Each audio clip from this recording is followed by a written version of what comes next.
we have a storm, don't we? The 11th named storm of the season, which is Kathleen. And she's sitting off, well, she's about 1,000 miles off the west coast of Ireland, but she will make her mark. She kind of already has with that snow that you've mentioned in on the Highlands and Perthshire and these sort of places. Now, the Met Office has warned of injuries and a danger to life as Storm Kathleen approaches the UK with gusts of up to 70 miles an hour forecast. A yellow warning for wind has been issued for western areas of the country. And I'm joined now by Met Office meteorologist and presenter Annie Shuttleworth. Afternoon, Annie. Afternoon. Which areas will be worst hit then? So the storm's going to develop. Storm Kathleen is going to move up from the southwest. So the winds are going to be strongest in the morning across more southwestern, southern areas of that western area where we've got the warning in force in the morning. And then those strong gusts are going to push up towards Scotland later on in the day. So it's going to move. It's going to bring, as we said, gusts of up to potentially 70 miles per hour, particularly around Northern Ireland. That's where we're likely to see the strongest gusts because Storm Kathleen has actually been named by Met Erin, which is the Irish Met Service.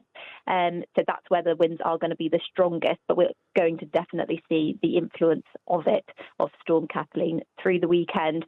The winds will then start to ease through Sunday, but we've also got spring tides through the weekend as well. So it's going to be, there's a risk of some quite large waves, particularly for sort of southwestern areas of Scotland and then the Northern Isles throughout Sunday.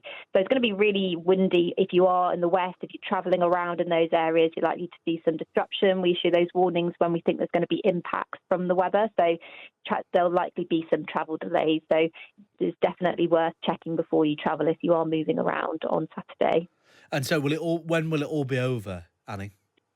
So Storm Kathleen's going to sort of push up to the north and kind of sit up across northern Scotland through Sunday. So in those areas, it's not going to be until the early part of next week where things will start to calm down a little bit. But actually, for the bulk of the UK, by Saturday evening, it's going to start to ease off. And actually, across eastern areas, yes, it's going to be a windy day, but there aren't any warnings in force here. And Storm Kathleen is also bringing with it exceptionally warm air. So you're going to really notice a difference to the temperature. So it's going to be windy, but it's going to be a very warm wind. So particularly across the east coast of England, for parts of Norfolk and Lincolnshire, for example, that's where we'll probably see the highest temperatures. We could see 22 degrees on Saturday, which would be the warmest temperature, the highest temperature we've seen since October. And I think it's a little overdue as well. I completely agree. Annie Shuttleworth, Met Office meteorologist and weather presenter. Thanks very much for joining us here on Times Radio. The ground is flooded. The grass can't take any more water. It has been miserable here. And our sort of northwest of here, it's snowing in Perthshire. It's madness. What's going on? Well, welcome to the mad new world that we now inhabit. I shouldn't mention the words climate change, but look, sometimes we get.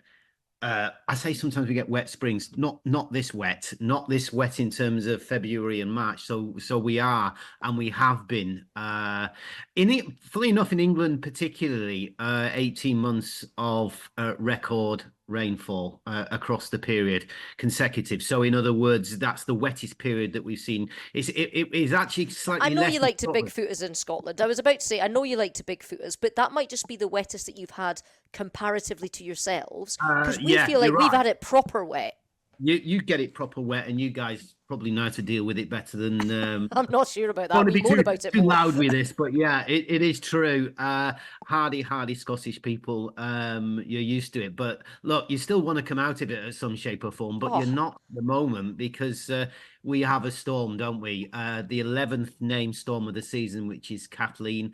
And she's sitting off, she's about 1,000 miles off the west coast of Ireland, but she will make her mark. She kind of already has with that snow that you've mentioned on the Highlands and Perthshire and these sort of places. That will disappear. Why will it disappear? Because Storm Kathleen will bring in those southerly winds all the way originally from the Canaries. That means a snow melt, a rapid snow melt. So we can forget the snow. We can start picking up the winds and the rain, which Kathleen will bring in the next 24 to 48 hours. So really across the weekend, and particularly in the west. So Northern Ireland, Scotland, as well as the western parts of England and Wales in particular, but everywhere is going to feel the wind. But you've mentioned something as well. You mentioned heat, you mentioned warmth, because that southerly wind does mean exactly that. And it's this time it is the southeast of England into East Anglia that will see the peak of that on Saturday, probably 22 degrees, 22. So it's Oh, t-shirt lucky weather. beggars. We're at 4 here. Yes. Well, this is what spring does to you, doesn't it? It just doesn't know which way I to tell you what I turn. feel sorry for. I'm quite towny. You know, I'm not particularly rural, but I know that it's kind of planting time of year, and I know that it's lambing time of year, and I feel heart sorry for our farmers because they can't tell from one year to the next when it's worth, you know, No. topping their sheep or anything like that, when they can plan for this stuff. Yeah, and farmers in my history, in my growing up, I as a meteorologist, I always looked at farmers as sort of the second phase of meteorology. In other words, they're very good with weather, very good at predicting it and working with it, come what may. But this time around has been one hell of a show to get over. It really has. And you can expect to see it in the shops, in supermarkets, in terms of our own grown produce that was unable to be planted, sowed, and picked up during the last few weeks and ongoing. So that's the knock-on effect. The weather is a big instigator, as we will find out with climate, of virtually everything that we do, but it does include what we eat and the cost of things. So inflation is part of that as well. Oh, Jim. I mean, it doesn't get any better, does it? I'm afraid we're going to No, have but to leave it there. Thank you so much for talking to us okay, you're today. welcome.